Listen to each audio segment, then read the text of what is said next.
Hello there, and welcome to Sleepy Answers. Tonight, we're drifting into one of the most profound questions humans have ever asked themselves. A question that sits quietly at the center of every choice we make, every goal we pursue, every moment when we pause and wonder if what we're doing actually matters. It's the question of purpose, the question of meaning. And if you find these gentle explorations valuable, I invite you to like and subscribe. It helps other curious minds find their way here, one thoughtful soul at a time. But for now, all you need to do is settle in. Let your breathing slow. Allow your thoughts to soften. And let's explore together why we, as human beings, seem to need something to live for. Imagine waking up one morning with no reason to get out of bed. Not because you're tired or unwell, but because nothing you could possibly do that day would feel like it mattered. There's no work that needs you, no person waiting to hear from you, no project calling for your attention, no cause that stirs something in your chest.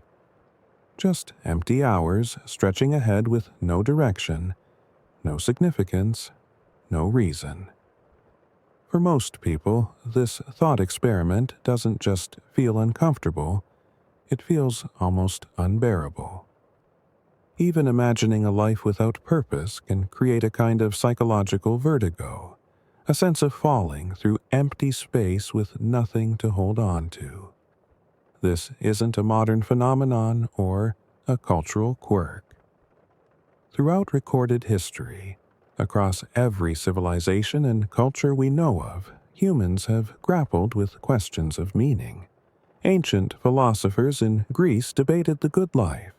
Religious traditions across the world have offered frameworks for understanding why we're here. Indigenous cultures have woven purpose into their understanding of the natural world and community.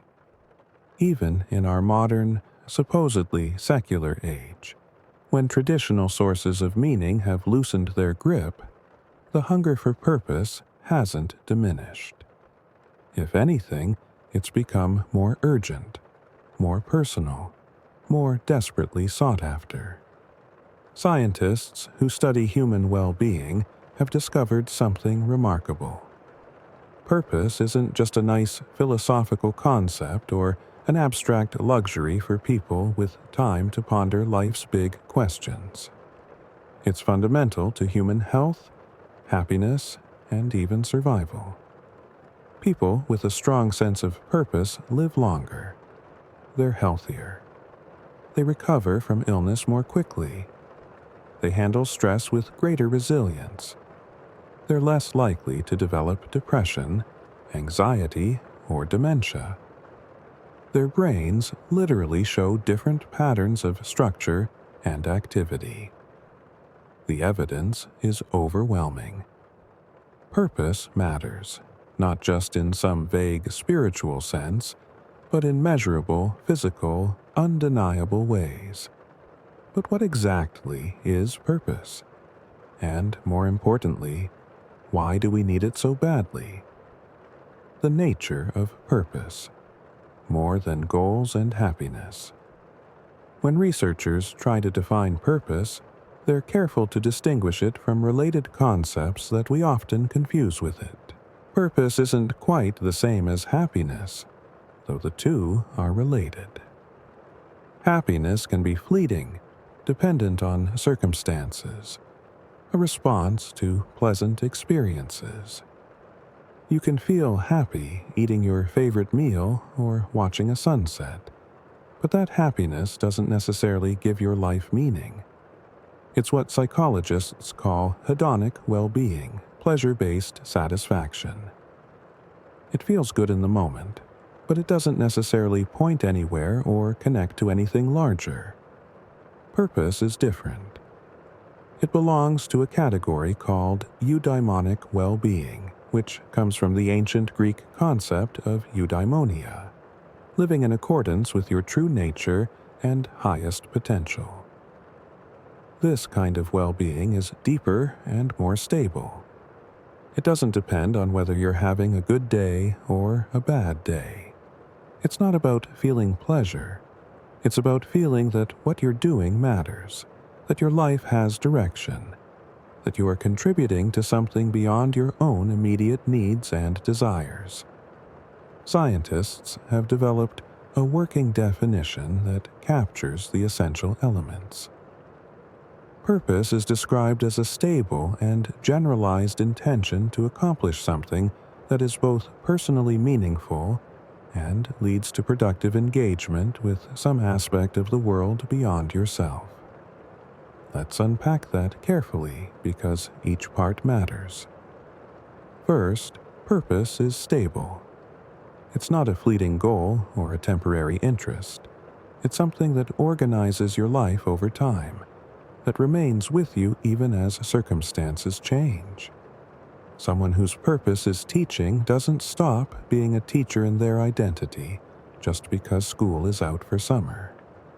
Someone whose purpose is caring for others doesn't lose that core orientation when they finish helping one person.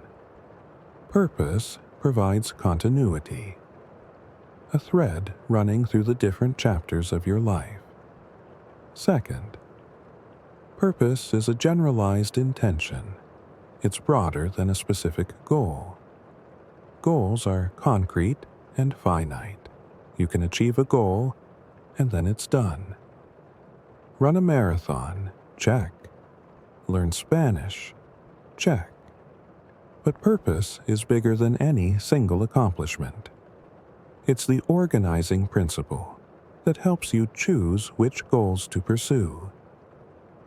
If your purpose involves helping people heal, you might set goals to become a doctor, or a therapist, or a researcher developing new treatments.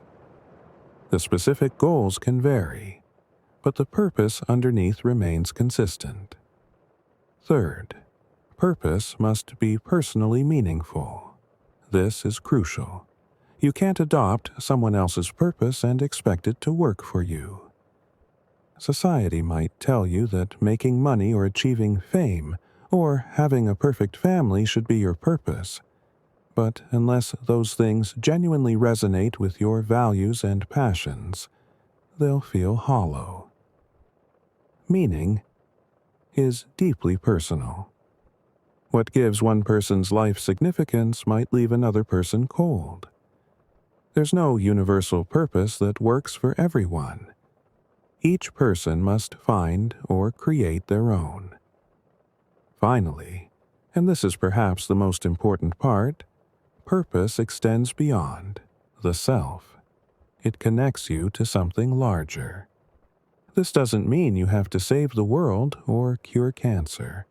It means that your purpose involves contributing to the well-being of others, or to a community, or to a cause, or to the creation of something that will outlast you. The beyond the self component is what separates purpose from mere self-interest. You can pursue personal pleasure without purpose, but you can't have purpose without some connection to the world beyond your own experience. This definition emerged from decades of research, but it echoes insights that reach back much further. One of the most influential thinkers about purpose was Viktor Frankl, a Viennese psychiatrist who survived the Nazi concentration camps during World War II. Frankl's experiences in Theresienstadt, Auschwitz, and other camps led him to a profound observation. Among the prisoners subjected to unimaginable suffering, starvation, torture, and the constant threat of death, those who maintained a sense of purpose showed greater resilience. They were more likely to survive. Frankl noticed that prisoners who had something to live for, whether it was reuniting with loved ones, completing important work, or bearing witness to what was happening, endured the camp's horrors with greater psychological strength. Those who lost their sense of meaning often gave up, stopped fighting to stay alive. Frankl found partial explanation in a quote from the philosopher Friedrich Nietzsche, which he would repeat often in his later work. Those who have a why to live can bear almost any how. If you have a reason, a purpose, you can endure conditions that would otherwise destroy you. After the war, Frankl wrote a book called Man's Search for Meaning, published in 1959. It became one of the most influential books in psychology, crystallizing his conviction that the search for meaning is the primary motivational force in human life. Not pleasure, not power, not survival in the biological sense, but meaning. Purpose. A reason that makes suffering bearable and joy significant. Frankl argued that we shouldn't ask what the meaning of life is. Instead, we should recognize that life is asking us what our meaning will be. We're the ones who must answer. His work laid the foundation for what would eventually become a robust field of scientific research. Psychologists began developing measures to assess people's sense of purpose. They created the Purpose in Life test, a set of questions designed to gauge how much direction and meaning someone feels. And they started discovering just how profoundly purpose affects every dimension of human existence. The brain transformed by meaning. Deep inside your skull, your brain is constantly reshaping itself in response to your experiences, your thoughts, your relationships, and yes, your sense of purpose. Neuroscientists who study brain aging and health have made a remarkable discovery. People who report a stronger sense of purpose show measurable differences in their brain structure and function. And these differences appear to protect against cognitive decline as people age. In a large study involving hundreds of older adults, researchers used advanced brain imaging techniques to examine the microstructure of white matter, the neural tissue that connects different brain regions and allows them to communicate. White matter integrity is crucial for cognitive function. As we age, white matter naturally deteriorates, and this deterioration is associated with memory problems, slower thinking, and increased risk of dementia. But the study found that people with a higher sense of purpose had better white matter integrity. The communication highways in their brains were better maintained, more robust, more resilient against the normal wear of aging. The hippocampus, a brain region critical for memory formation and spatial navigation, also showed differences. People with stronger purpose had healthier hippocampal tissue at the microscopic level, higher axonal density, better organization of neural pathways, patterns consistent with a younger, more vigorous brain. These findings held even after researchers accounted for other factors known to affect brain health like age, education level, and race. Purpose explained some of the variance in brain health independently. It was doing something unique. What could explain these effects?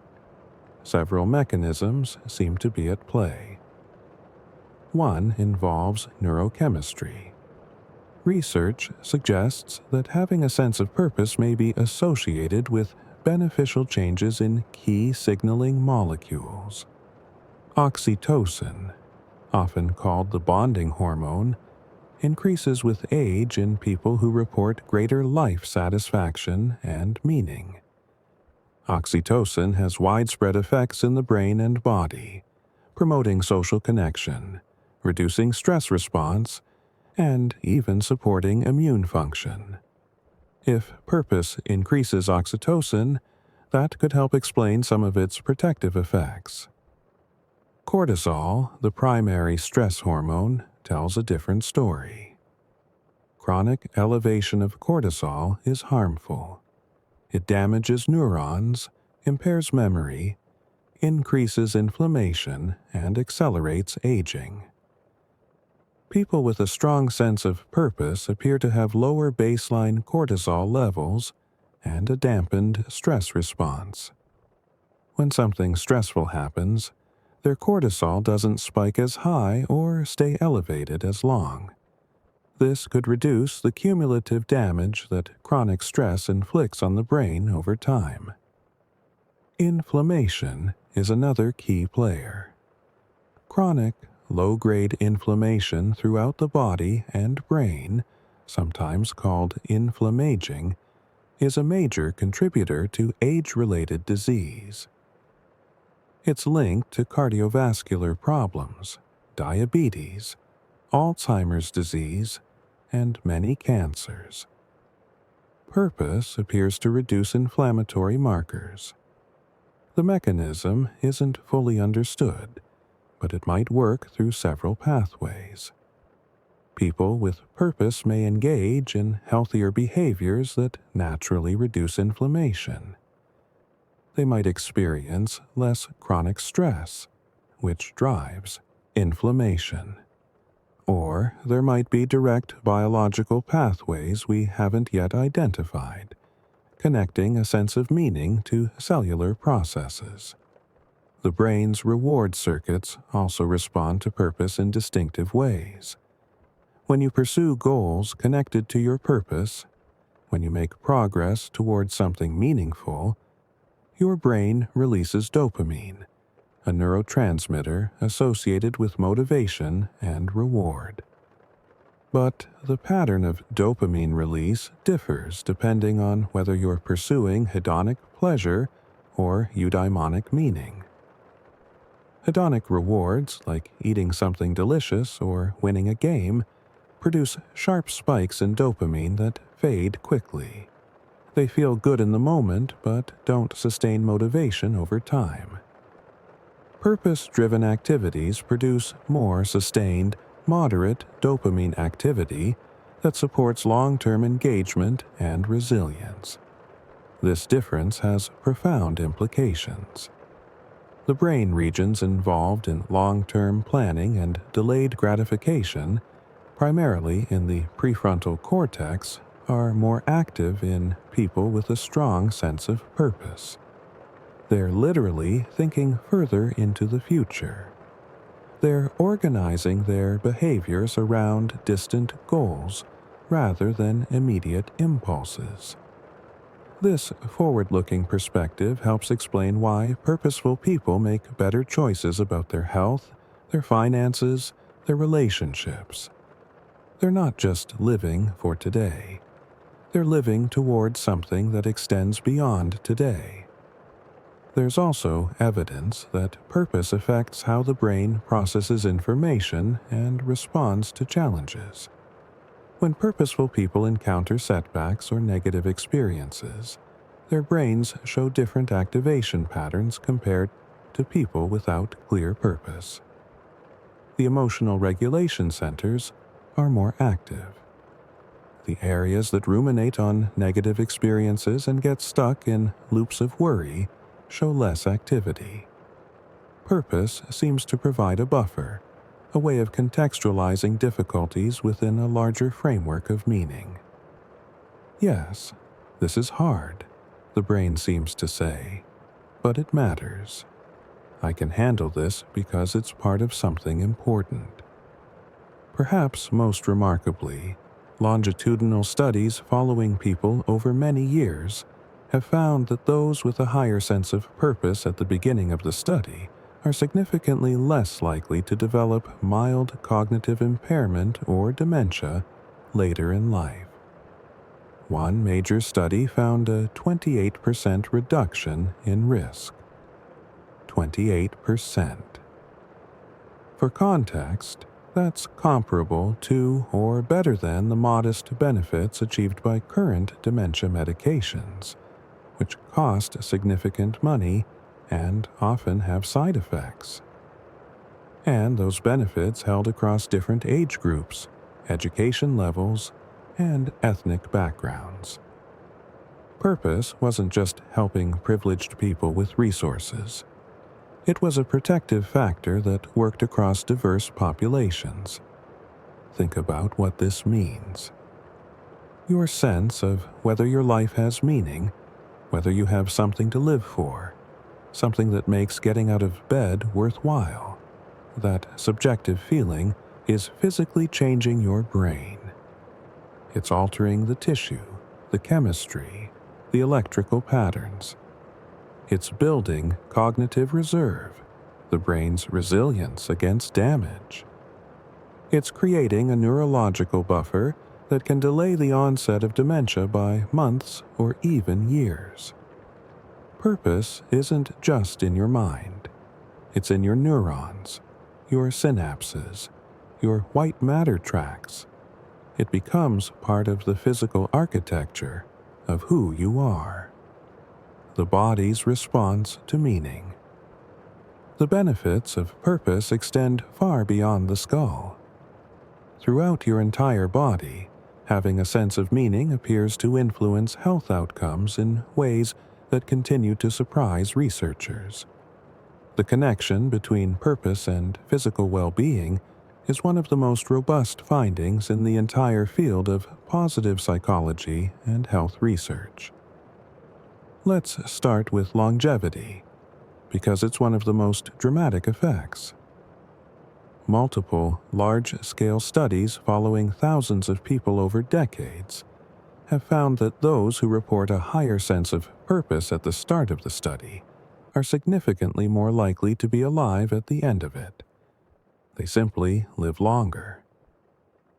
One analysis combining data from 10 different studies covering over 136,000 people, found that greater purpose was associated with a lower risk of death from all causes. The relationship held even after accounting for age, gender, and baseline health status. How much longer? The difference varies depending on the study, but estimates suggest that a strong sense of purpose might add several years to your life expectancy. And, crucially, these aren't just extra years of frailty and suffering. They're years of better health, greater independence, and continued engagement with life. Purposeful people don't just live longer. They live better longer. The cardiovascular system responds particularly strongly to purpose. Heart disease is one of the leading causes of death worldwide, and numerous studies have found that purpose is associated with reduced cardiovascular risk.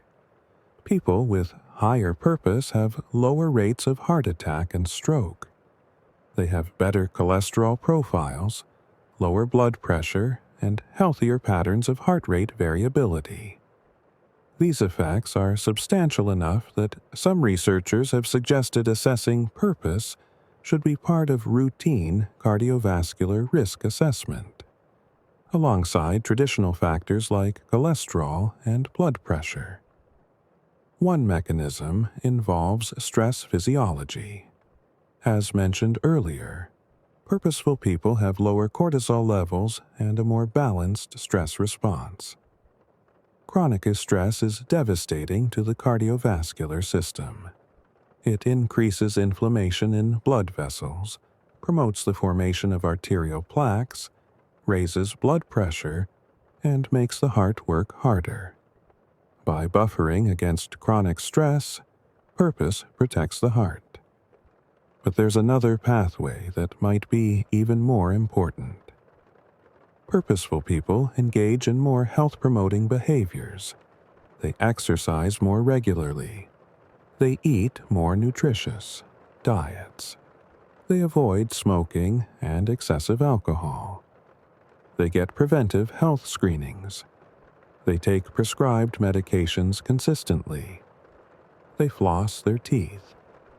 These differences might seem small individually, but they compound over time into dramatically different health trajectories. Why do purposeful people take better care of themselves?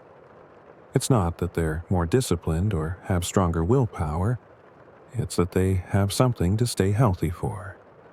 If you have important work to do, people depending on you, goals you're working toward, you have a reason to maintain your health. You're not just avoiding death. You're preserving your capacity to contribute, to engage, to fulfill your purpose. As one researcher put it, purposeful people literally invest more in their own longevity because they want to be around for what matters to them. Sleep quality improves with purpose. Good sleep is foundational to health, affecting everything from immune function to emotional regulation to cognitive performance. People with a strong sense of purpose report fewer sleep disturbances, less insomnia, and better overall sleep quality. They're less likely to have sleep apnea. Some research suggests this might be because purposeful people experience less anxiety and rumination at night. When you know what matters and what you're working toward, you're less likely to lie awake worrying about whether your life is on the right track. Purpose provides a kind of psychological calm that supports rest. The immune system also appears to benefit from meaning. Studies have found associations between higher purpose and better immune function, including higher levels of beneficial antibodies and more effective responses to vaccines. One fascinating line of research has examined gene expression patterns in immune cells. At the molecular level, our immune cells can respond to our psychological state. Chronic stress and loneliness trigger inflammatory gene expression programs that make us more vulnerable to disease. Purpose and social connection, by contrast, are associated with healthier gene expression patterns that support antiviral responses and tissue repair. Pain tolerance is higher in people with purpose. When you have something meaningful to focus on beyond your physical discomfort, pain becomes more bearable. This doesn't mean the pain isn't real, or that purpose makes suffering disappear.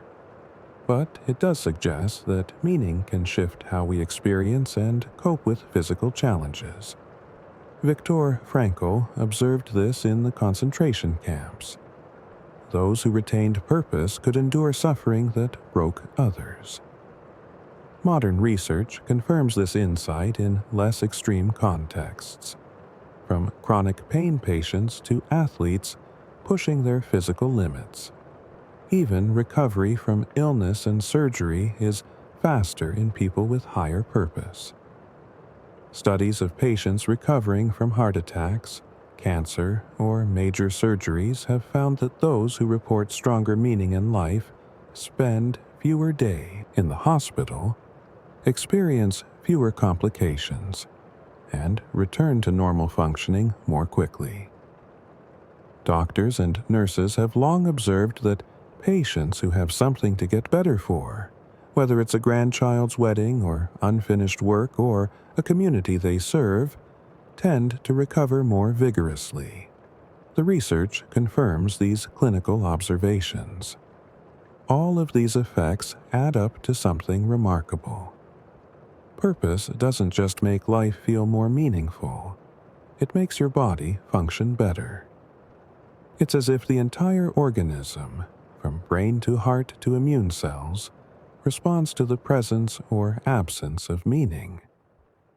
When purpose is strong, systems work more efficiently, resilience increases, health improves. When purpose is weak or absent, vulnerability increases.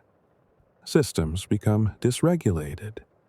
Disease finds easier footholds. This raises a profound question. Why would our biology be so intimately connected to something as abstract and subjective as purpose? What evolutionary logic could explain this? The psychological fortress. Purpose as shield. If you've ever felt adrift, uncertain, questioning whether anything you do really matters, you know that it's not a pleasant state. That sense of meaninglessness can be profoundly distressing, even when everything else in your life seems fine by external standards. You might have financial security, good health, comfortable surroundings, and still feel an aching emptiness. The absence of purpose creates a kind of psychological pain that's difficult to describe to someone who hasn't experienced it. This isn't just philosophical discomfort. Research has found strong associations between lack of purpose and multiple forms of psychological suffering. People who report low purpose are significantly more likely to experience depression. The relationship is robust across different cultures, age groups, and circumstances. When researchers follow people over time, those with weaker purpose at the beginning are at much higher risk of developing depressive symptoms later.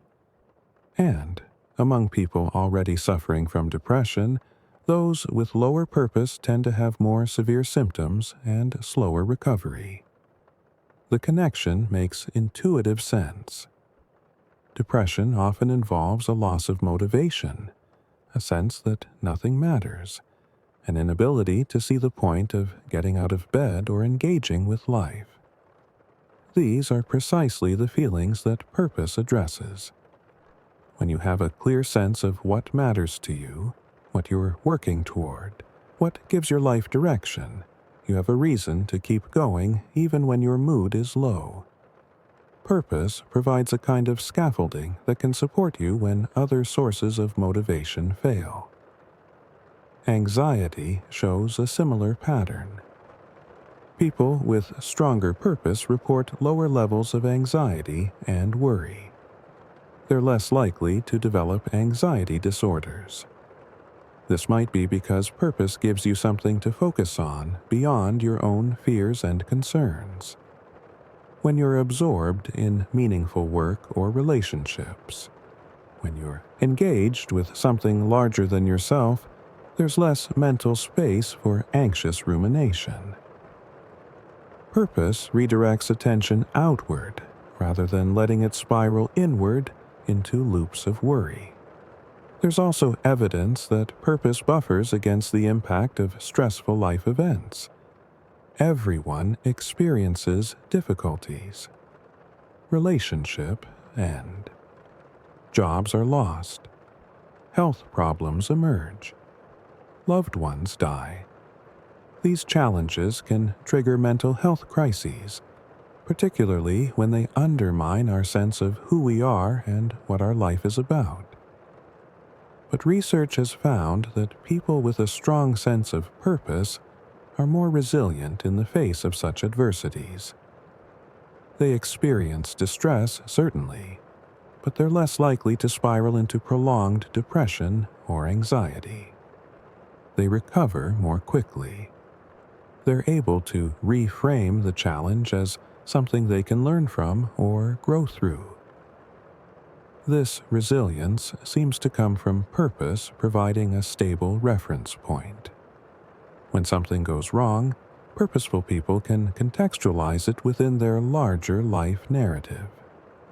Yes, this happened, and it's painful, but it doesn't change what I'm fundamentally about. My purpose remains. I still have something to contribute. I still matter. This ability to maintain continuity of meaning across disruptions is psychologically protective. Some of the most compelling research on purpose and resilience comes from studies of trauma survivors.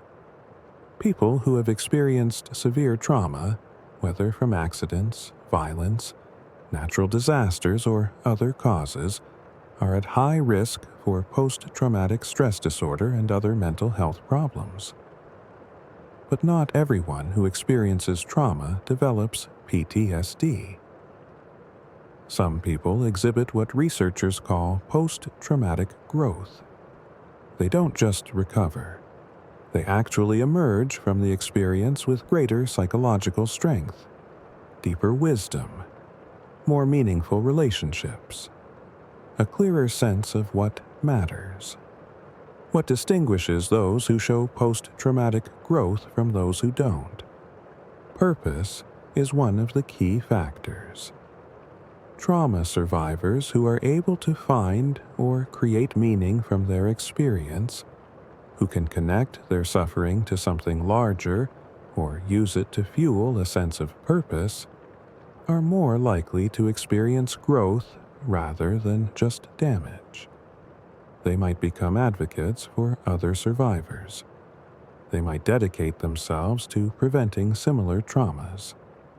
They might develop a deeper appreciation for life and relationships. The trauma doesn't become meaningless suffering.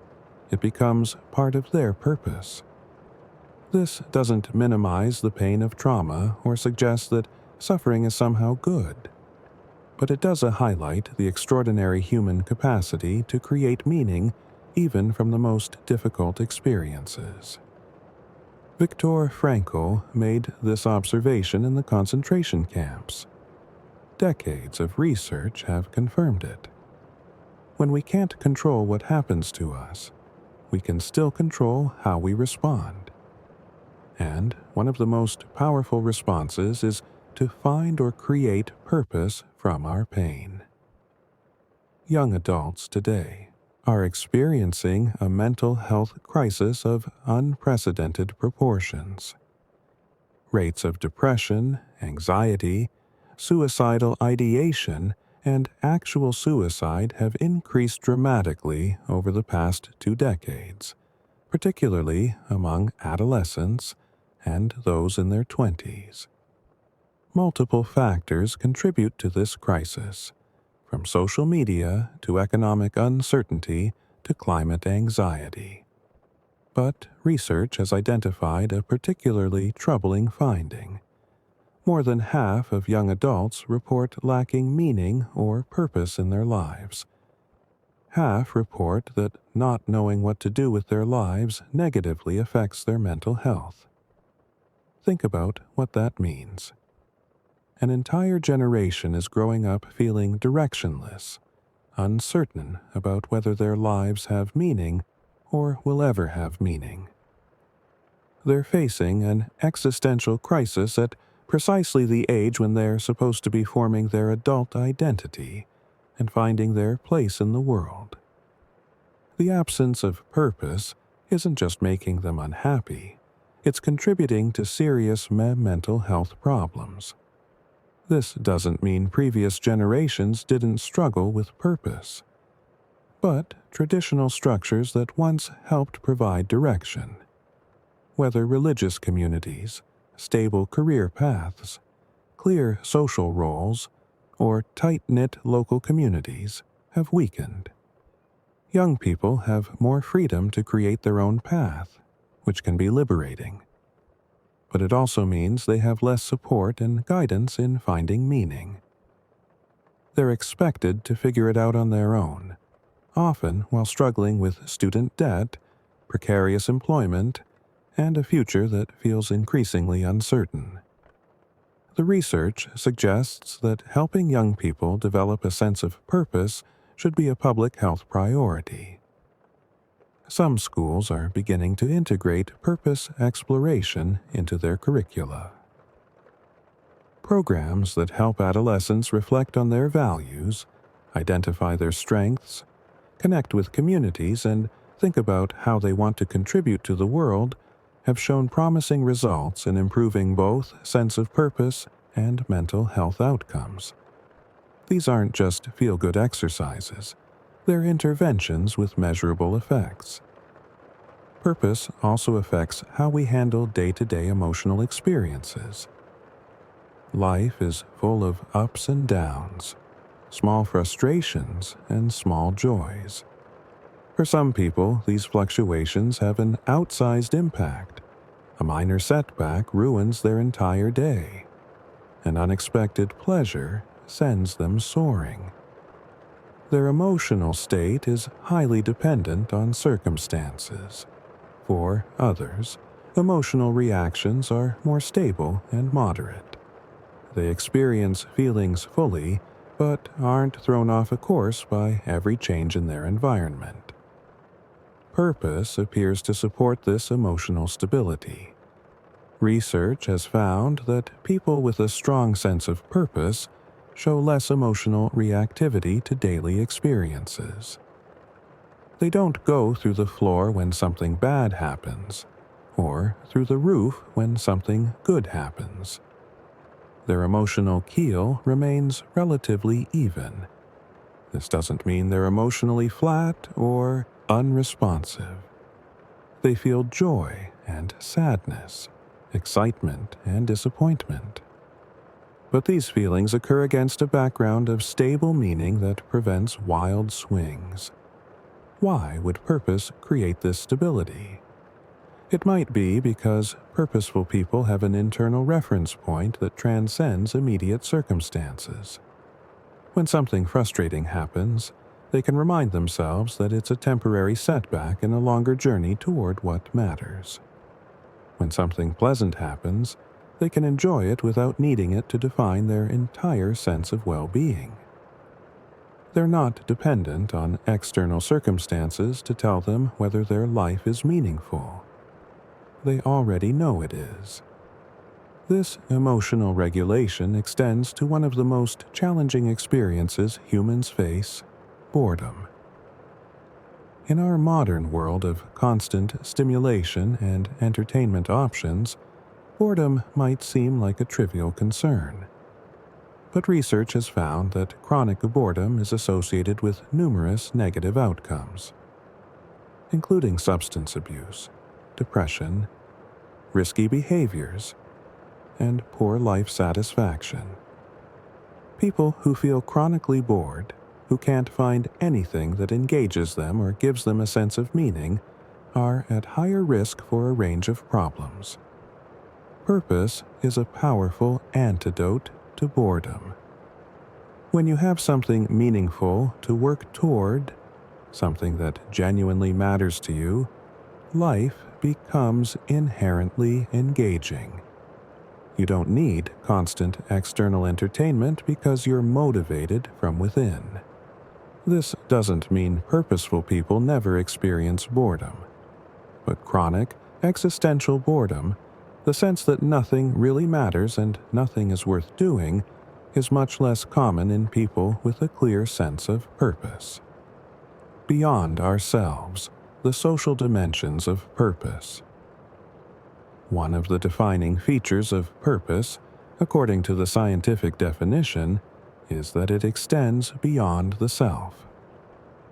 This isn't arbitrary. There's something about connecting to others, to a community, to a cause larger than your own immediate interests, that seems essential to the experience of meaning.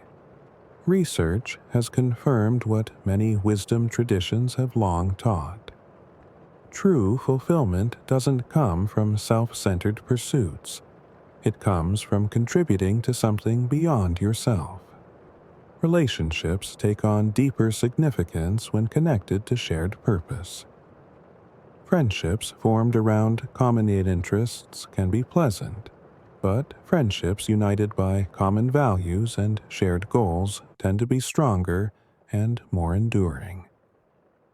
When you and someone else are working toward the same thing, when you both care deeply about similar contributions to the world, your bond has an additional layer of meaning. You're not just enjoying each other's company, you're partners in something important. This applies to romantic relationships as well. Couples who have a shared sense of purpose, who feel they're building something together, or working toward common goals that matter, report higher relationship satisfaction and greater stability. This doesn't mean both partners need to have identical purposes. But when partners respect and support each other's sense of meaning, when they can integrate their individual purposes into a shared life narrative, the relationship becomes more than just mutual affection or practical partnership. It becomes a collaboration in meaning-making. Families transmit purpose across generations. Parents who have a clear sense of purpose tend to raise children with stronger purpose. This happens through both modeling and explicit transmission of values. When children see their parents engaged in meaningful work, contributing to their community, pursuing goals that matter, they absorb the message that life can and should have purpose. When parents talk with children about values, encourage them to think about what matters to them, and support their exploration of different ways to contribute, children develop stronger foundations for their own purpose development. Community involvement is both a source and an expression of purpose. Volunteering, participating in community organizations, contributing to local causes, these activities provide opportunities to connect individual purpose to collective action. Someone whose purpose involves protecting the environment might join a local conservation group. Someone whose purpose centers on education might volunteer as a tutor. Someone who values social justice might work with advocacy organizations. These connections anchor personal meaning in concrete actions that benefit others. The research on volunteerism and well-being is remarkably consistent. People who volunteer regularly report higher life satisfaction, better mental health, greater sense of purpose, and even better physical health compared to non-volunteers. The benefits appear to be mutual. The communities being served obviously benefit from the help. But the volunteers themselves benefit from the sense of contributing, from the social connections formed, from the alignment between their values and their actions. It's not a zero-sum situation where helping others costs you. Helping others in ways that align with your purpose enriches your own life. Cultural differences in how purpose is understood reveal fascinating variations on this beyond the self theme. In Western cultures, particularly in the United States, purpose is often framed in somewhat individualistic terms. What's my purpose? What's my unique contribution? What will make my life meaningful? The emphasis is on personal meaning, individual calling, self-actualization. This isn't wrong, but it reflects particular cultural values about individualism and self-determination.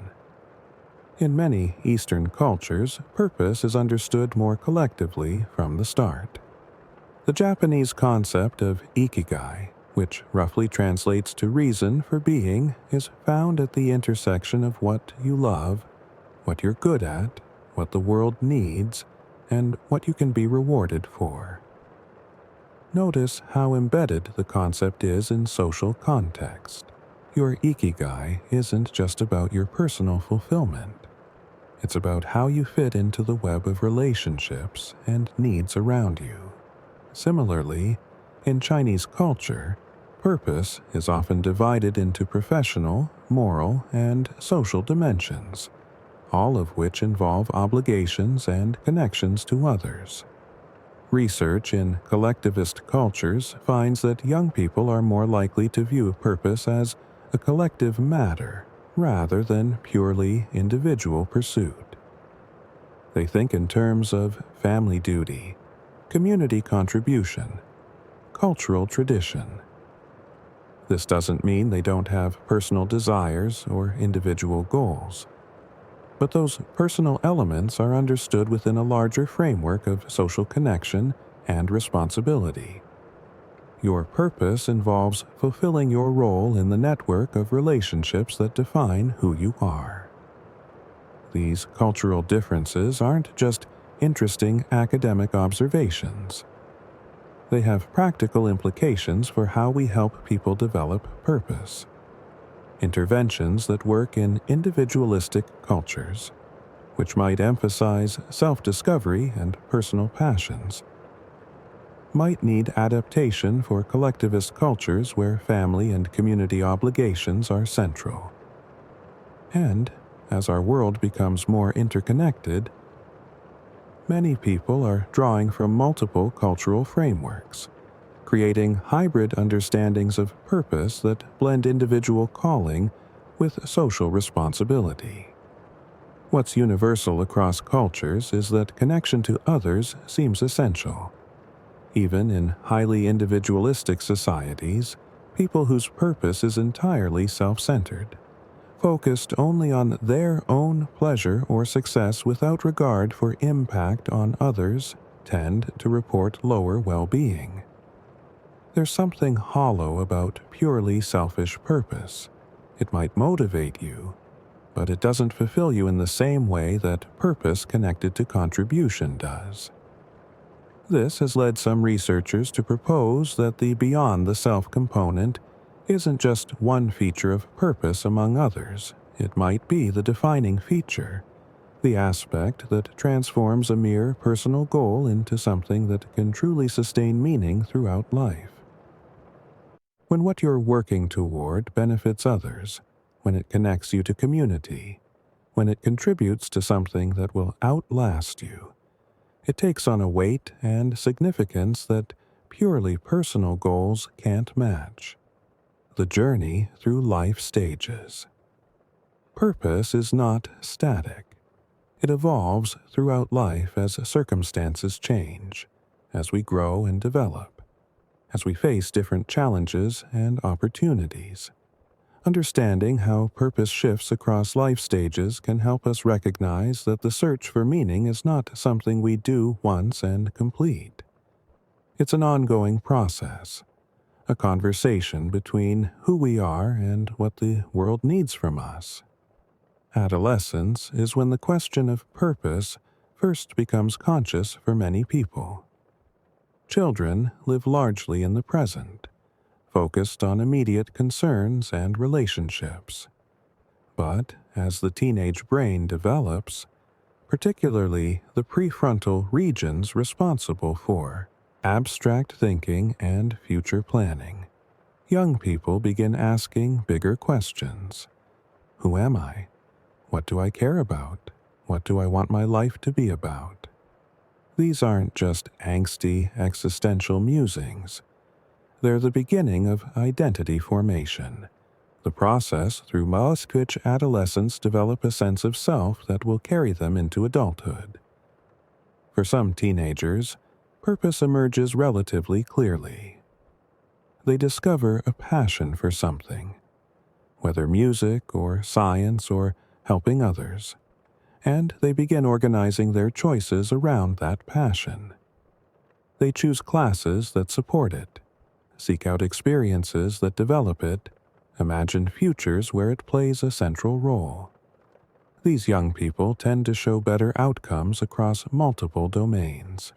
They have higher academic motivation, better mental health, stronger relationships, and more positive life trajectories. But many adolescents struggle to find purpose. They feel pressure to figure out what they want to do with their lives before they have enough life experience to know.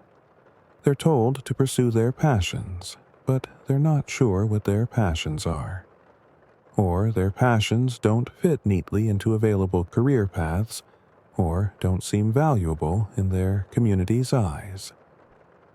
The search for purpose during adolescence can be confusing and painful, particularly in societies that don't provide clear guidance or support for this developmental task. Research suggests that the most helpful approach during adolescence is exploration. Young people need opportunities to try different activities, engage with diverse communities, encounter various forms of contribution. They need adults who ask them thoughtful questions rather than giving them answers. What do you care about? When do you feel most engaged? What problems in the world bother you? What are you good at?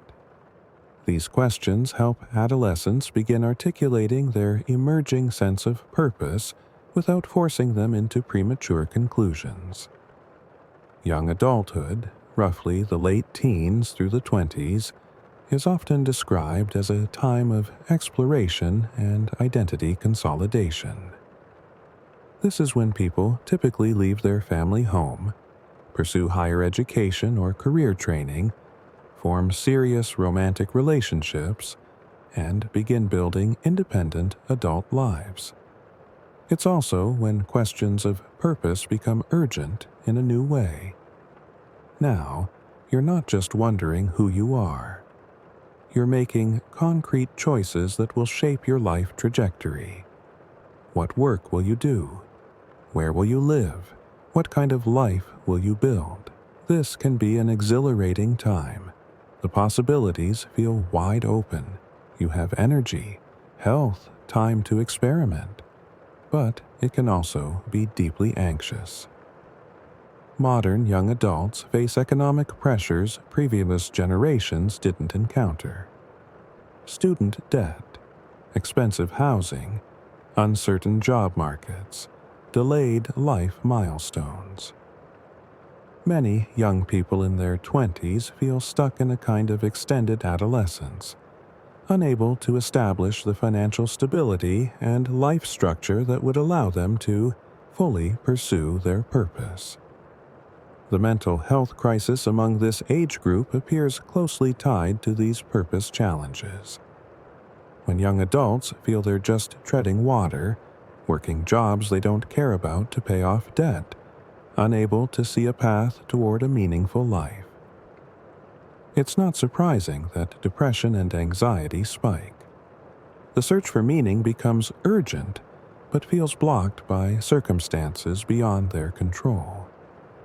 Yet this is also the age when many people do crystallize their purpose, when they find the work or relationships or causes that will organize their adult lives. They might discover it through a class that ignites passion, a mentor who sees potential in them, a volunteer experience that reveals what matters, a challenge that calls forth their capabilities. The process is rarely linear. It involves false starts, detours, periods of confusion. But gradually, for many people, a sense of direction emerges. Midlife, roughly the 30s through 50s, is when many people are fully engaged in living out their purpose. They're established in careers, raising families, contributing to communities.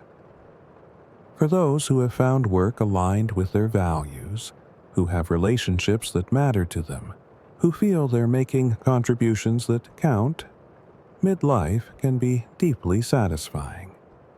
The questions of purpose that dominated young adulthood have been answered, at least provisionally. Now it's about execution, about actually doing the meaningful work they've chosen. But midlife can also bring purpose challenges. The infamous midlife crisis often centers on questions of meaning. Is this all there is? Have I wasted my life on things that don't really matter?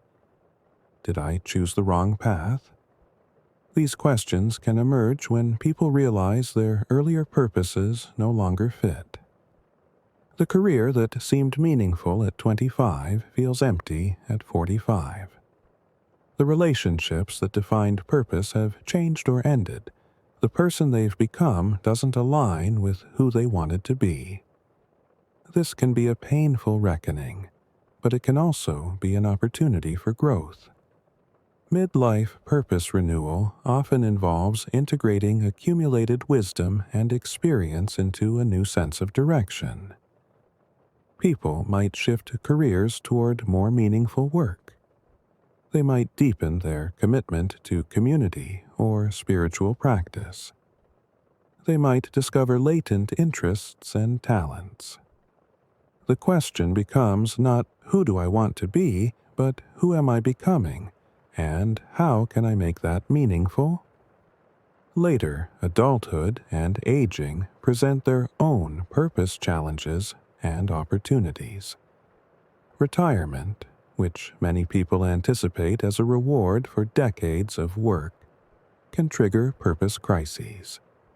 When your career ends, when the role that organized your life for 30 or 40 years disappears, what remains? If your primary sense of purpose was tied to your professional identity, retirement can feel like falling into a void. Research on successful aging consistently finds that maintaining purpose is crucial. Older adults who find new sources of meaning after retirement, who continue contributing to others and their communities, show better health outcomes, slower cognitive decline, and greater life satisfaction. They might volunteer, mentor younger people, pursue creative projects, deepen relationships, engage in civic activities. The specific content matters less than the fact that they maintain a sense of purpose and contribution. Paradoxically, facing mortality can clarify purpose. When people confront serious illness or the deaths of peers, when they begin reckoning with their own finite time, it often sharpens their sense of what matters. Superficial concerns fall away. What remains is essence. Who do I want to spend time with? What do I still want to do? What legacy will I leave? How do I want to be remembered? Some of the most purposeful people are those who have made peace with death by living toward something that transcends it. They might be focused on family legacy, knowing that who they are will live on in children and grandchildren. They might be devoted to causes that will continue after they're gone. They might find meaning in spiritual frameworks that locate individual life within larger cosmic purposes. Whatever the source, this transcendent orientation helps older adults maintain meaning even as physical capacities decline and death approaches. The evolution of purpose across life stages reveals that meaning is not something we achieve once and possess forever. It's something we must continually renegotiate as we change, and as our circumstances change. The purpose that sustained you at 20 might not work at 40 or 60. This doesn't mean your earlier purpose was wrong or that you wasted time. It means you're growing, and your sense of meaning must grow with you. The most resilient people seem to be those who can hold their purpose lightly enough to let it evolve while holding it firmly enough that it provides direction. They can adapt to changing circumstances without losing their core sense of what matters. They understand that purpose is a process, not a destination, a conversation that continues throughout life. The void. Life without meaning. To fully understand why we need purpose, it helps to examine what happens when it's absent. What does life look like without meaning? What fills the space where purpose should be? The experience varies, but certain themes appear consistently in accounts of meaninglessness. There's a sense of emptiness, a feeling that nothing really matters. Activities that once seemed important now feel pointless. Achievements that should bring satisfaction leave you cold. You go through the motions of life, but it all seems hollow, like you're playing a role rather than living authentically. There's a quality of deadness, of going through life without being fully alive. This state is psychologically painful in a unique way. It's not the sharp pain of grief or the heavy weight of depression, though. Meaninglessness often leads to depression. It's more like a dull ache, a chronic sense that something essential is missing. You might have everything by external standards: security, comfort, even pleasure, and still feel this ache. Because what's missing isn't something you can acquire or achieve. It's a quality of experience, a sense that your life connects to something larger than your own momentary existence. Boredom becomes chronic when purpose is absent. Not the temporary boredom of waiting in line or sitting through a dull meeting, but an existential boredom that pervades everything. Nothing seems worth doing because nothing seems to matter. You might try to fill the time with entertainment or distraction, but they provide only temporary relief. Once the movie ends or the game is over, you're back in the void, feeling the absence of meaning. This kind of boredom is dangerous. Research has found that people suffering from chronic boredom are at higher risk for substance abuse. Drugs and alcohol can provide a kind of artificial purpose, something to organize your day around, something that makes you feel something even if it's destructive. The pursuit of the next high becomes a substitute for meaning, a false purpose that at least fills the emptiness temporarily. Similarly, people without clear purpose are more susceptible to destructive relationships and toxic social dynamics.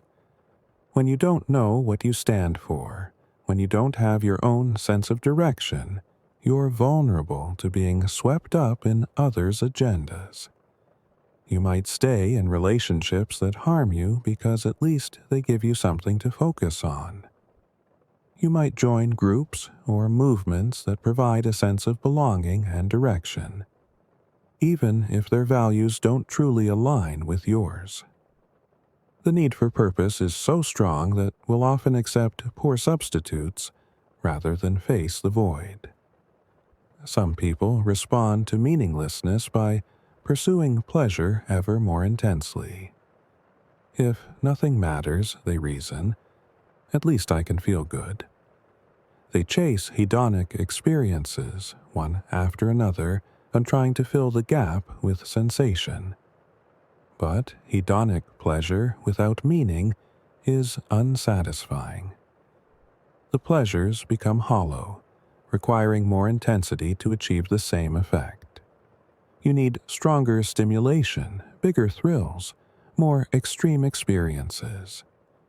It becomes an endless treadmill that never delivers lasting fulfillment. Others respond with cynicism and nihilism. If nothing matters, why bother with anything? Why try to be good, to help others, to create, to contribute? This cynical stance can feel like wisdom, like seeing through the illusions that fool everyone else. But research suggests it's more often a defense against the pain of meaninglessness. If you declare that nothing has meaning, you don't have to face the fact that you haven't found meaning. You can pretend it's a philosophical position rather than an admission of loss. Isolation often accompanies meaninglessness. When you can't find purpose, you tend to withdraw from others. You have nothing to talk about because nothing seems worth discussing. You have no enthusiasm to share, no dreams to articulate, no sense of contributing to shared endeavors. Relationships become difficult to maintain when you're living in a fog of meaninglessness. And isolation makes the problem worse because connection to others is often a source of meaning. It becomes a vicious cycle. The existential philosophers of the 20th century grappled extensively with meaninglessness, particularly in the wake of the world wars that seemed to reveal the absurdity and brutality of human existence. Thinkers like Jean-Paul Sartre and Albert Camus examined what it means to live in a universe that might not have inherent meaning, where we're radically free but also radically alone, responsible for creating significance from nothing. Camus famously used the myth of Sisyphus to explore meaninglessness. Sisyphus was condemned by the gods to roll a boulder up a mountain, only to watch it roll back down, then repeat the task for eternity. It's a perfect metaphor for a meaningless existence, pointless labor with no progress, no achievement, no purpose. Camus asked whether life itself might be absurd in the same way, whether all our striving and effort might be ultimately futile. His answer was complex. He rejected both suicide and what he called a philosophical suicide, the leap into religious or philosophical systems that promise meaning. Instead, he argued we must imagine Sisyphus happy. We must embrace the absurdity, revolt against it by living fully anyway, creating our own meaning through the act of rebellion against meaninglessness. It's not a comforting answer, but it's an honest grappling with the void. The challenge Camus identified remains relevant. In a secular age, when traditional sources of meaning provided by religion or tight-knit communities have weakened, when we're confronted with global problems so vast they feel hopeless, when social media bombards us with images of suffering we can't prevent and pleasures we can't afford, meaninglessness can feel inescapable. We're more connected than ever, but often feel more isolated. We have more choices than any generation in history, but often feel paralyzed by them.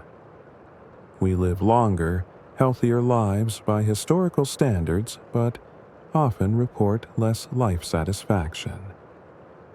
These are the conditions that make purpose both more difficult to find and more desperately needed.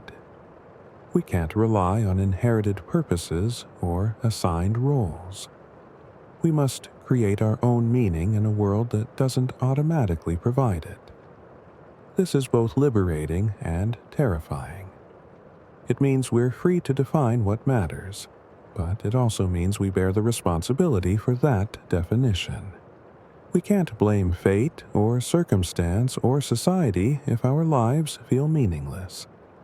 We must take ownership of creating purpose, understanding what life without meaning feels like, whether through personal experience or through empathy with others, struggles, helps us appreciate why purpose is not optional. It's not a luxury for people with time for philosophical reflection. It's a fundamental need, as essential to psychological health as food is to physical health. Without it, we suffer. With it, we thrive. Cultivating purpose, the art of meaning-making. If purpose is so crucial, how do we find it? Or, more accurately, how do we create it? Because that's the reality modern psychology has confirmed. Purpose is not something you discover lying, waiting for you somewhere. It's not your destiny, written in the stars that you need only uncover. Purpose is something you build, cultivate, develop through a process of exploration, reflection, and commitment. This might sound daunting, but it's actually empowering. It means you're not helpless, waiting to stumble upon your purpose by luck. You can actively work toward developing a sense of meaning, and research has identified several practices and approaches that help. The first step is clarifying your values. Values are the principles and qualities that matter most to you, the things you want your life to stand for. Honesty, creativity, compassion, justice, beauty, learning, adventure, connection, tradition, These are examples of values. Most people hold multiple values, and they're deeply personal.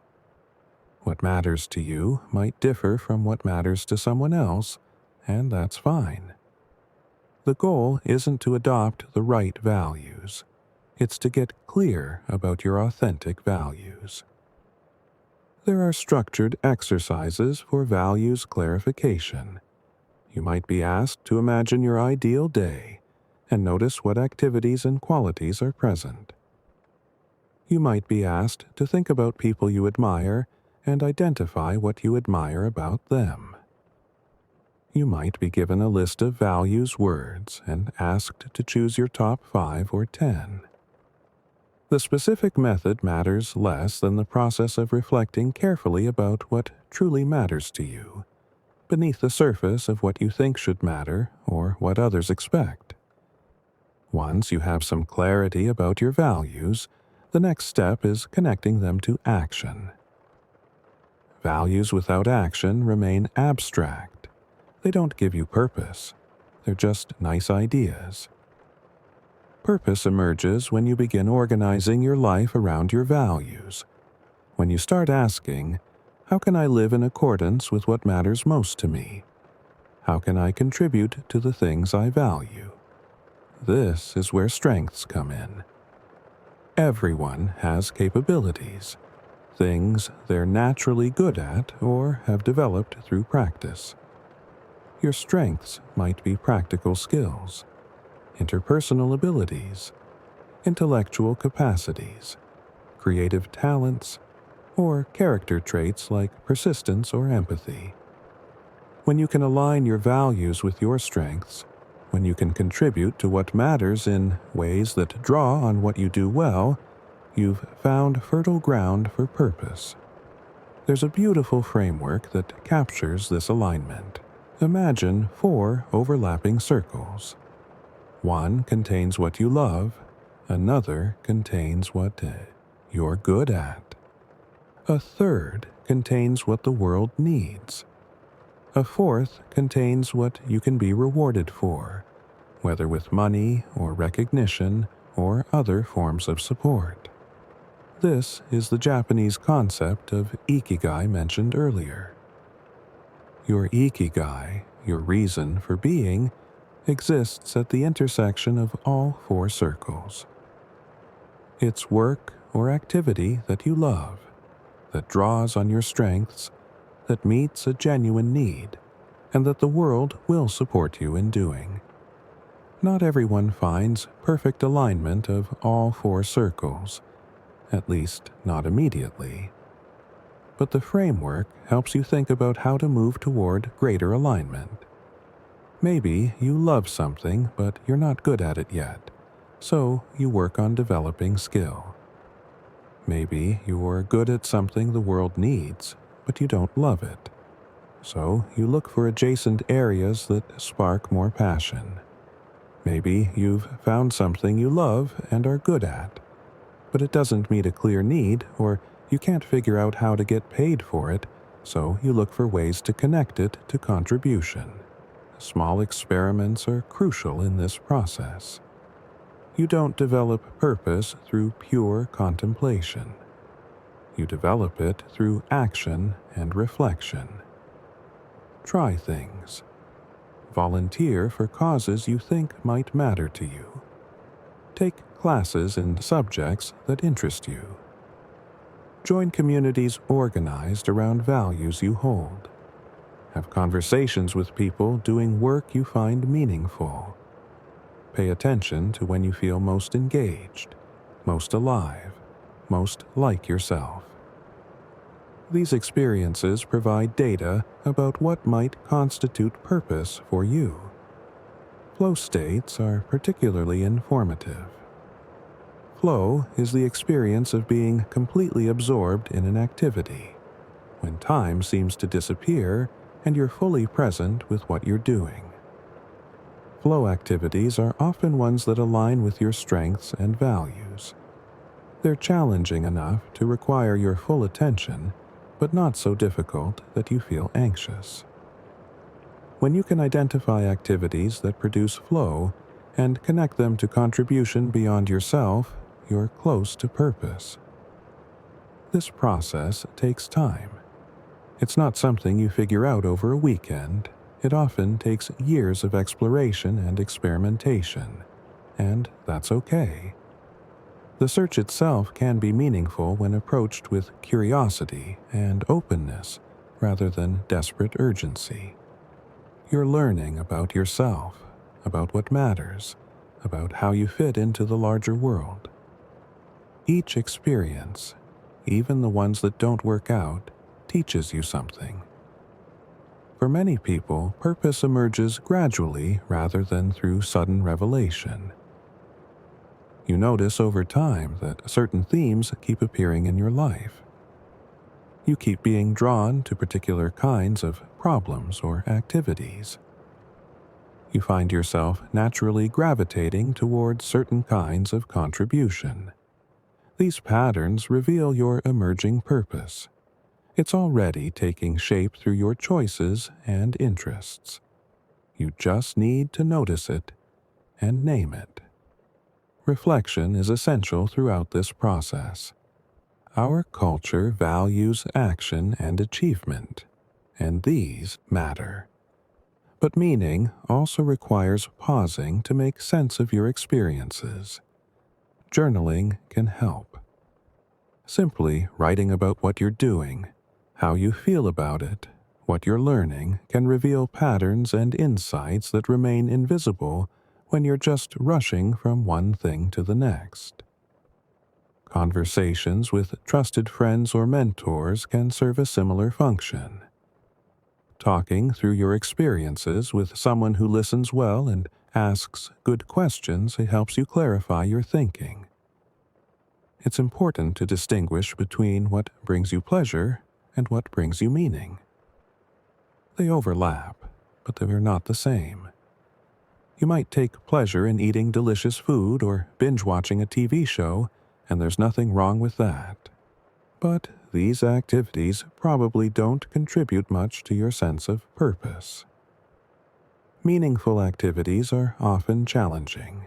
They require effort and persistence. They might not always be pleasurable in the moment, but they align with your values and contribute to something beyond immediate gratification.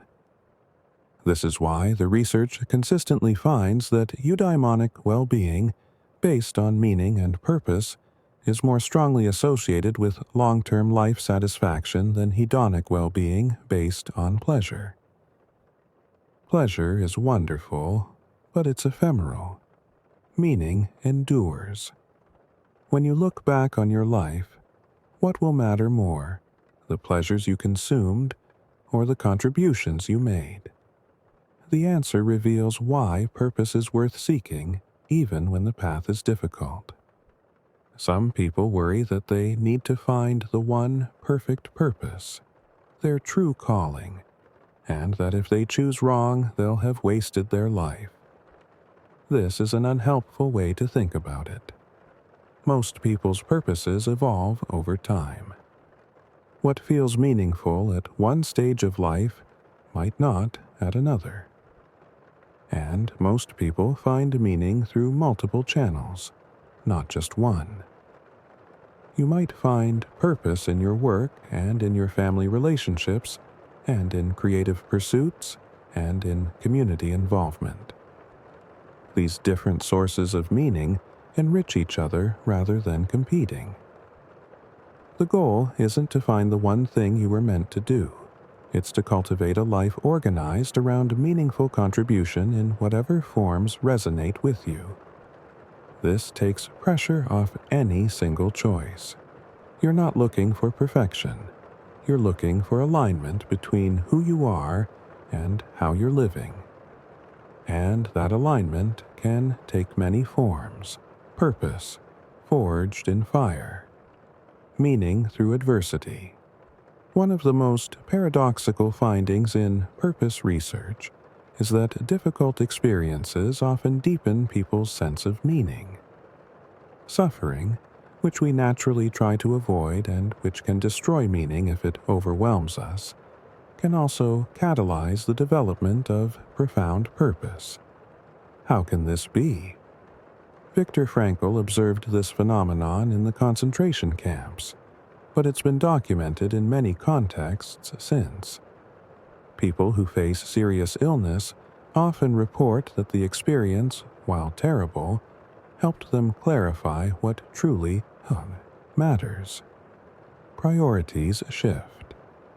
Things that seemed important before, career advancement, acquiring possessions, social status, fade in significance. What remains is essence, relationships, love, contribution, making whatever time remains count for something. Cancer survivors frequently describe their illness as a wake-up call, a reminder that life is finite and precious. Many report that confronting mortality gave them permission to pursue what they'd always wanted to do, but had been putting off. They quit jobs that made them miserable. They repaired fractured relationships. They pursued long-deferred dreams. The cancer was horrible, but it also became a source of meaning, either through the lessons learned or through subsequent advocacy and support for other patients. People who have lost loved ones often find purpose in honoring that person's memory through contribution. A parent who loses a child to drunk driving might become an activist for tougher laws. Someone who loses a partner to a particular disease might raise funds for research. A person grieving a friend might volunteer for causes that mattered to that friend. The loss remains painful, but channeling grief into purpose can make it bearable and even transformative. This process is what psychologists call meaning-making. When something terrible happens, we have a choice about how to integrate it into our life narrative. We can see ourselves as victims of random, meaningless suffering, which often leads to bitterness and despair. Or we can find or create meaning from the experience, which doesn't erase the pain but can transform it into something that serves a purpose. This doesn't mean we should glorify suffering or pretend it's good. It's not. But humans have a remarkable capacity to extract meaning from even the worst experiences. And research suggests that those who can do this fare better psychologically than those who can't. Post-traumatic growth is real. Some people emerge from trauma with greater wisdom, deeper appreciation for life, stronger relationships, and clearer purpose than before. What enables some people to find meaning in adversity while others are simply crushed by it? Several factors seem to matter. Pre-existing psychological resilience helps. If you had decent mental health and effective coping skills before the trauma, you're better equipped to weather it. Social support is crucial. People who have relationships to lean on, who can share their pain and receive compassion, are more likely to find meaning. And spiritual or philosophical frameworks that help interpret suffering can be protective. But perhaps most important is the belief that meaning can be found or created. If you believe suffering is always meaningless, that it can only destroy, you're unlikely to look for purpose within it. But if you believe, as Frankl did, that we can find meaning in any circumstances, even the most painful, then you're more likely to engage in the active process of meaning-making. You'll ask yourself, what can I learn from this? How can this make me stronger or wiser? How can I use this experience to help others? What matters most to me now, having faced this? These are hard questions to ask when you're in the middle of suffering. Often, meaning emerges only in retrospect, once some healing has occurred. But the process of asking them, of refusing to let suffering have the final word, is itself a form of resistance. It's an assertion that your life will have meaning regardless of what happens to you, that you are the author of your life's significance, not a passive victim of circumstances. There's a connection here to Nietzsche's famous statement, "What doesn't kill you makes you stronger." That's not quite accurate. What doesn't kill you can indeed make you weaker, more fearful, more damaged. But what doesn't kill you, and what you successfully integrate into a meaningful narrative, what you transform through the alchemy of purpose, that can make you stronger. The suffering itself doesn't create growth. The meaning-making does. This has implications for how we support people through difficulty. When someone is suffering, our instinct is often to try to minimize or fix the problem. And practical help is valuable. But what people often need most is help making sense of their experience. They need someone who can sit with them in the pain without trying to make it disappear.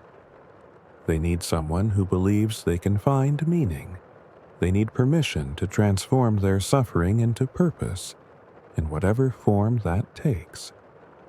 Some of the most purposeful people in the world are those who have faced tremendous adversity and channeled it into contribution.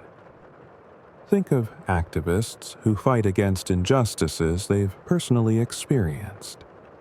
Think of people who dedicate their lives to preventing the kind of tragedy that befell them. Think of those who use their pain as fuel for service to others facing similar struggles. Their purpose was forged in fire, tempered by suffering into something unbreakable. This doesn't mean you have to suffer to find purpose. Many people develop rich, meaningful lives without major trauma. But it does mean that when suffering comes, as it inevitably does for everyone at some point, it doesn't have to be the end of meaning. It can be, if we allow it, a deepening and clarification of purpose. The challenge is to remain open to that possibility even in the darkest times. The many paths to meaning. Throughout this exploration, we've touched on various sources of purpose. But it's worth emphasizing the diversity of ways people find meaning. There is no single path. What constitutes purpose for one person might not resonate with another, and that's not just acceptable, it's essential. Purpose must be authentic to be effective. For many people, work is a primary source of purpose. When your job involves doing something you're good at, that you care about, and that contributes value to others, it becomes more than just a way to earn money. It becomes a calling. Teachers who feel they're shaping young minds, healthcare workers who are healing people, scientists advancing knowledge, artists creating beauty, all can find deep purpose in their professional roles. This doesn't require prestigious or high-status work. A janitor who takes a pride in creating clean, orderly spaces for others. A cashier who brightens customers' days with genuine warmth. A driver who safely transports people where they need to go. All can experience their work as meaningful when they see it as contribution. But many people don't find purpose primarily through paid work, and that's fine. In fact, research suggests that for a large portion of people, family relationships are the most significant source of meaning. Raising children, caring for aging parents, maintaining close connections with siblings and extended family. These relationships can provide profound purpose. The daily acts of care, the long-term investment in others' well-being, The sense of being needed and connected across generations all contribute to meaning. Creative pursuits offer another avenue to purpose.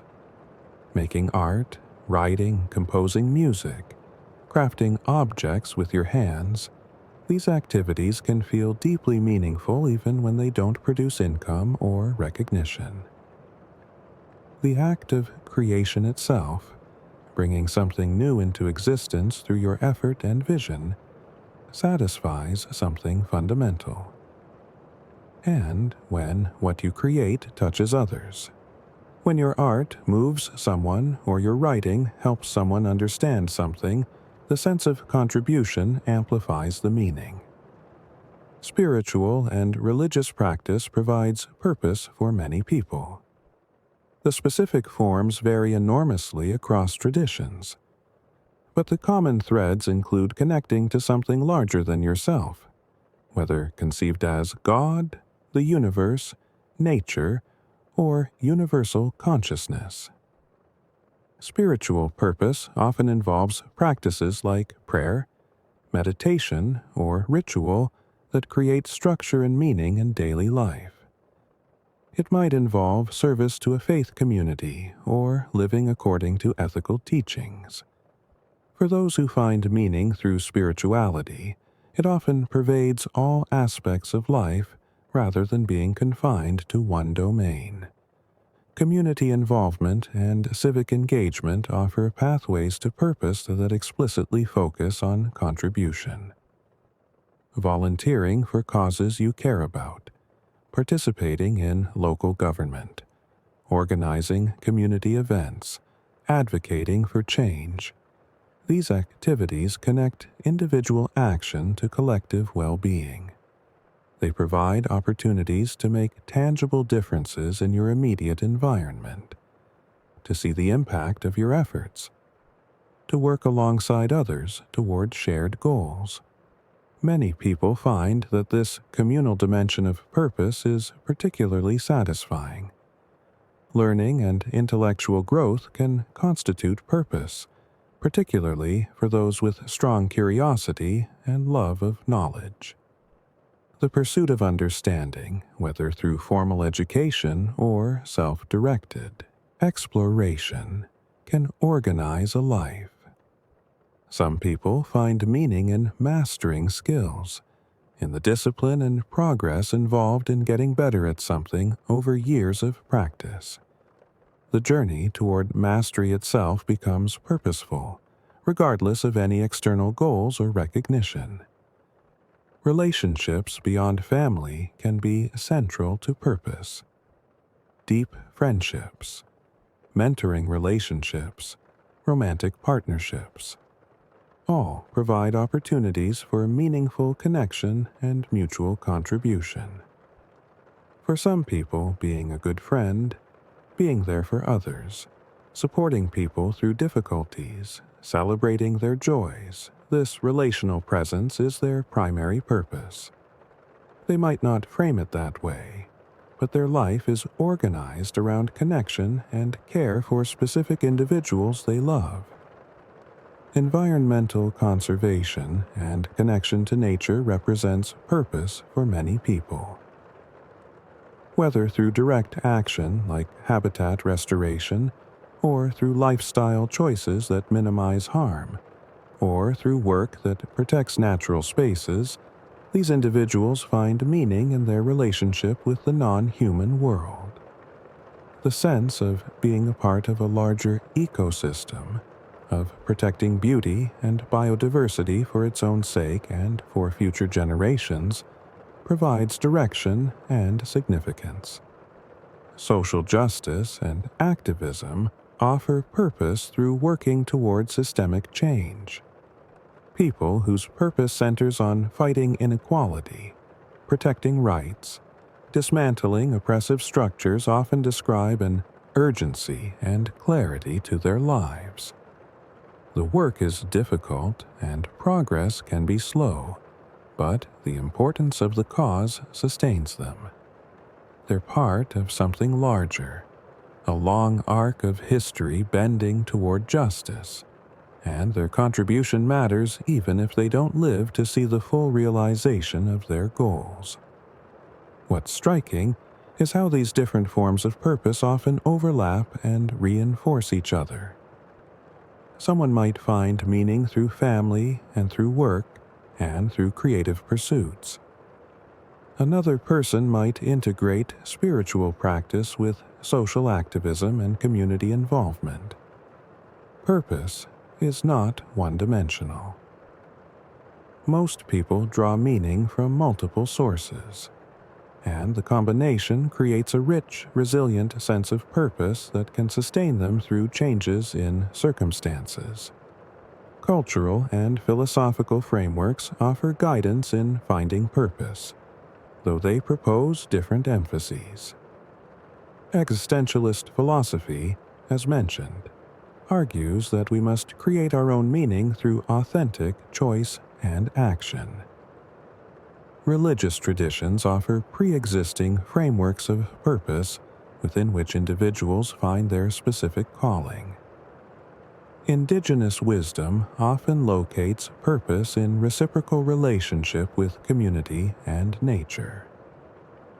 Ancient philosophical traditions like Stoicism or Buddhism provide practices and principles for living meaningfully.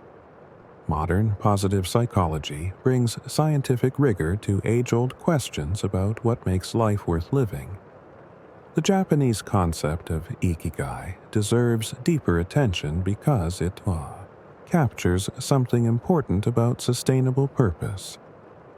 Ikigai isn't just what makes you happy, or just what you're good at, or just what you can get paid for. It's the sweet spot where all these elements converge. This integration prevents purpose from becoming martyrdom. You're not sacrificing yourself for a cause while ignoring your own well-being. You're not pursuing pleasure while neglecting contribution.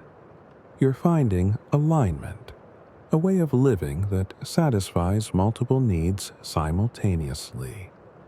Research in longevity hotspots, regions where people live exceptionally long and healthy lives, has found that ikigai is common among centenarians. When asked why they keep going, these oldest old don't talk about avoiding death. They talk about having things to do, people who need them, roles to fulfill. One woman tends her garden. Another cares for her great-grandchildren. A man makes traditional crafts. Their ikigai isn't grandiose. It's woven into daily life, giving each day purpose and direction. This might be the most important insight about purpose. It doesn't have to be extraordinary to be meaningful. You don't have to change the world, or achieve greatness, or leave a vast legacy. Purpose can be found in small daily acts of contribution and connection. The parent who shows up for their children consistently. The neighbor who checks on the elderly person living alone. The worker who does their job with care and integrity. The friend who listens when others need to talk. These ordinary acts of presence and care, when understood as expressions of purpose, can make a life deeply meaningful. The invitation, living toward meaning. As we drift toward the close of this journey through the landscape of purpose, let's return to the question we started with.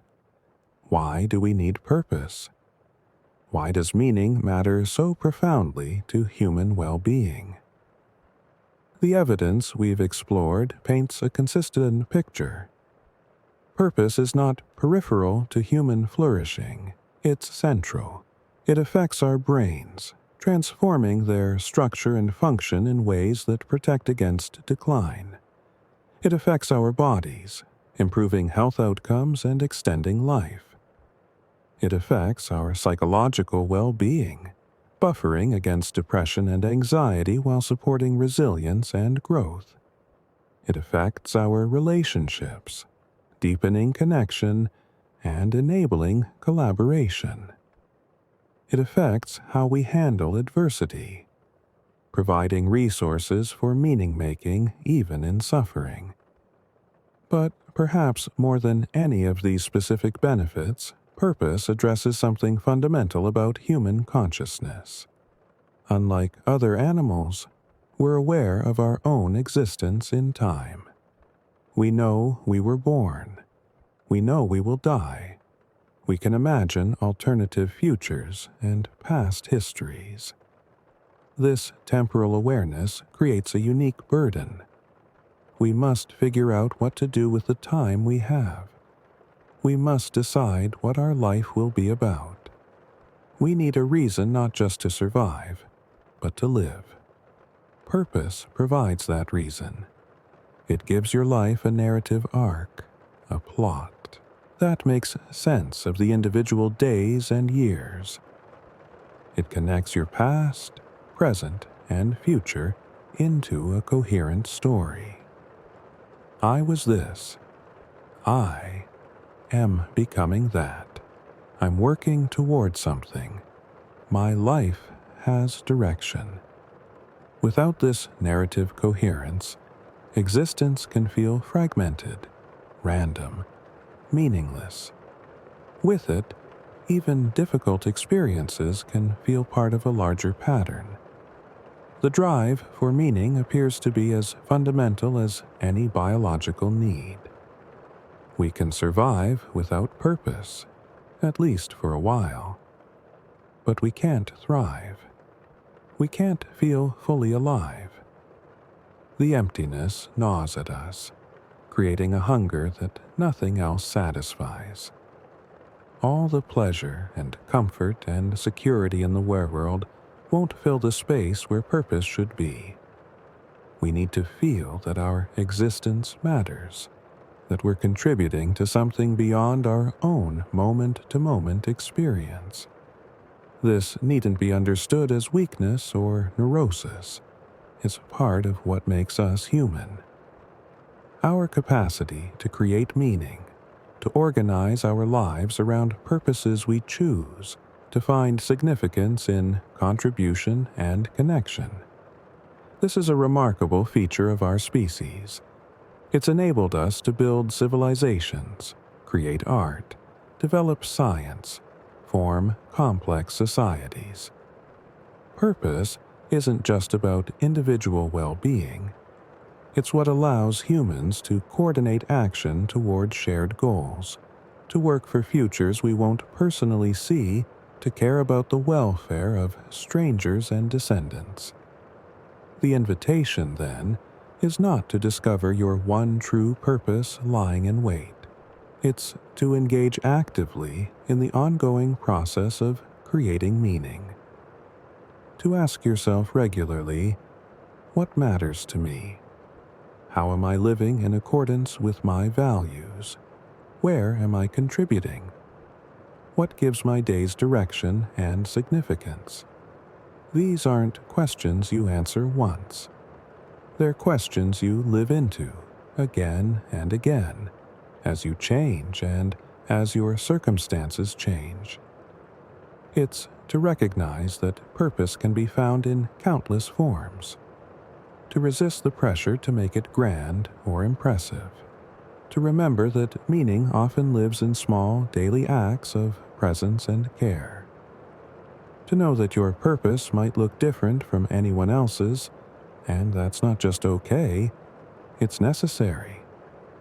Authentic purpose can't be borrowed or copied. It must emerge from your unique combination of values, strengths, experiences, and connections. It's to approach the search with patience and self-compassion.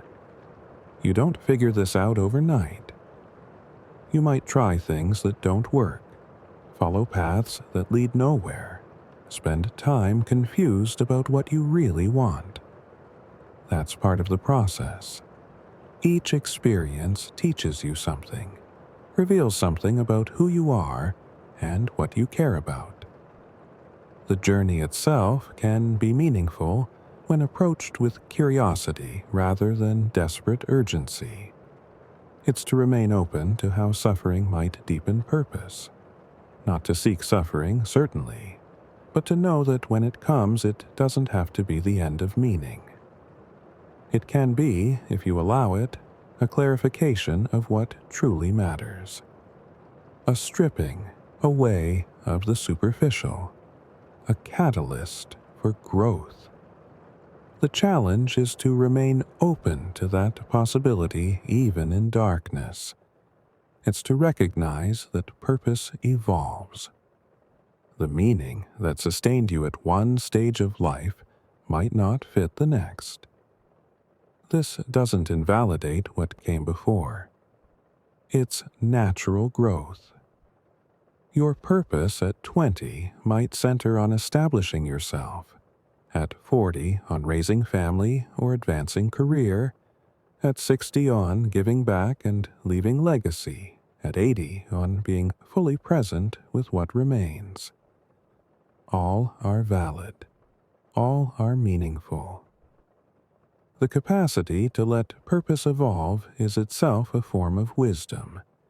It's to understand that you don't have to figure it out alone. We find purpose in relationship, in community, in connection to others who share our values or complement our strengths. The people around you, those who know you well and care about you, can often see your emerging purpose before you fully recognize it yourself. They notice patterns in what engages you, what you return to again and again, what lights you up. Ask them. Listen to their reflections. Let yourself be known and seen. Finally, it's to trust that the search itself is worthwhile. Even if you haven't yet found clear purpose, even if you're still exploring and experimenting, the fact that you're asking these questions, the fact that you recognize the importance of meaning, that's already significant. You're not sleepwalking through life. You're awake to the question of what your existence is about. And that awareness is the beginning of purpose. Your life matters.